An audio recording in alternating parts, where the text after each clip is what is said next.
5 নম্বৰটোত check whether the relation R in the এটা R relation আৰৰ পৰা আৰলৈকে ডিফাইন কৰা হৈছে আৰু a, b আৰু a less than equal b cube হোল কৰিব লাগিব তেতিয়াহ'লে ৰিফ্লেক্সিভ চিমেট্ৰিক আৰু ট্ৰানজিটিভ চেক কৰিবলৈ কৈছে আমি ইয়াৰ সলিউশ্যনটো চাওঁ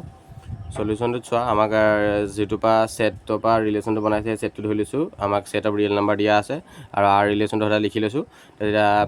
ৰিফ্লেক্সিভৰ কাৰণে টেষ্ট কৰি চাওঁ ৰিফ্লেক্সিভ হ'বলৈ কি হ'ব লাগিব আমি ফাৰ্ষ্ট এটা এলিমেণ্ট এ ছেটটোত বিলং কৰে বুলি ধৰি লৈছোঁ তাৰপিছতে a, a যদি বিলং কৰে তেতিয়া ৰিফ্লেক্সিভ হ'ব যদি a, a বিলং নকৰে তেতিয়াহ'লে নট ৰিফ্লেক্সিভ হ'ব আমি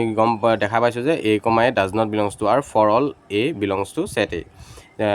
তুমি এটা এক্সাম্পল দি দিব লাগিব যে a, a আৰটোত বিলং নকৰে বুলি তুমি এক্সাম্পলটো দি দিব লাগিব তেতিয়া তুমি ক'ব পাৰিবা যে আৰ ৰিলেশ্যনটো ৰিফ্লেক্সিভ নহয় আমি এটা এক্সাম্পল দি দিছোঁ হাফ, হাফ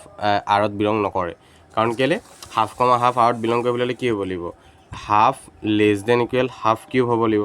তাহলে হাফ কিউব মানে কিমান 1/8 1/8 লেছ দেন ইকুৱেল 1/2 তাহলে 1/2 1/8তকৈ সৰু হয় জানো চাব পৰা এতিয়া 1/8 টো 1/2তকৈ সৰু হয় জানো কি ডাঙৰ হয় জানো নহয় কাৰণ এইটোহে ডাঙৰ এইফালেহে হ'ব লাগিছিলে ইহে ডাঙৰ সেইটো কাৰণে এইটো কণ্ডিশ্যন হোল্ড নকৰে কাৰণে হাফ, হাফটো বিলং নকৰে বুজি পাইছানে সেইটো কণ্ডিশ্যন ক'ৰ পৰা আছিলে সেইটো কণ্ডিশ্যন আমাৰ ইয়াত দিয়া আছে মানে যদি a, b থাকিবলৈ হয় a সদায় b কিউবতকৈ সৰু হ'ব লাগিব তেতিয়াহ'লে আমি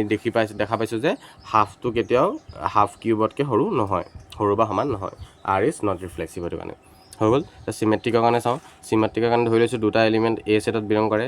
আমি a, b যদি আৰত থাকে তো b, আৰত নাথাকে তেনেকৈ এক্সাম্পল এটা দি দিয়া 1, 2 আৰত থাকিব কাৰণ কেলৈ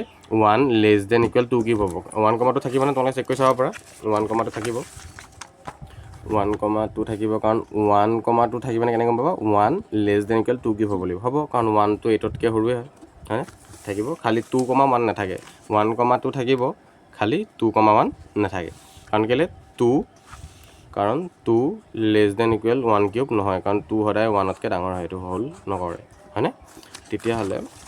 আৰ ইজ নট চিমেট্ৰিক হৈ গ'ল এতিয়া আহোঁ আমি ট্ৰানজিটিভলৈ ট্ৰানজিটিভত কি কৈছে let a, b, c a ছেটত বিলং কৰে বুলি ধৰি লৈছোঁ তেতিয়াহ'লে a, b যদি আৰত থাকে b, c যদি আৰত থাকে তেতিয়াহ'লে a, c আৰত নাথাকে তাৰ এটা এক্সাম্পল দি দেখুৱাই দিয়া 5, 2 আৰত আছে 2, 3/2 আৰত আছে তোমালোকে চেক কৰি চাব পৰা এই দুটা কণ্ডিশ্যন হোল্ড কৰিছে তেতিয়াহে ইয়াত দিছোঁ সেইটো কাৰণে 5 সদায় 2 কিউবতকৈ সৰুৱে হ'ব কাৰণ 2 কিউব হ'লে 8 হৈ যাব তেনেকৈ এইটো কিউবতকৈ সৰু হৈ যাব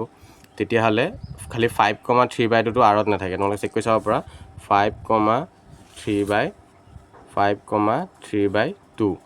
এটা 5 লেছ দেন ইকুৱেল 3/2 হ'ব লাগিব হয় জানো নহয় 5 লেছ দেন ইকুৱেল 3 কৰিবলৈ 3 × 9 27/8 তাহলে 8 27 অলমোষ্ট 8 4 8 3 যা 8 3 টাইমছ যাব 8 3 টাইমছ পইণ্ট চামথিং কিবা হ'ব তেতিয়াহ'লে 5 less than equal 3 point something কিবা তো 5 3তকৈ সৰু হয় জানো নহয় তাহলে এইটো কণ্ডিশ্যন ভুল মানে 5,3/2টো এক্সিষ্ট নকৰে বুজি পাইছানে তোমালোকে 5,3/2টো এক্সিষ্ট নকৰে সেইটো কাৰণে আমি ইয়াত লিখিছোঁ যে 5,3/2 does not belongs to R হৈ গ'ল তোমালোকে এইটো এক্সাম্পলো দিব পাৰা মই আন এটা এক্সাম্পল ইয়াত লিখি দিছোঁ এনেই এইটো বা এইটো যিকোনো এটা হ'ল দুটা লিখিব কোনো প্ৰয়োজন নাই তাৰপিছত লিখি দিবা therefore R is not ট্ৰানজিটিভ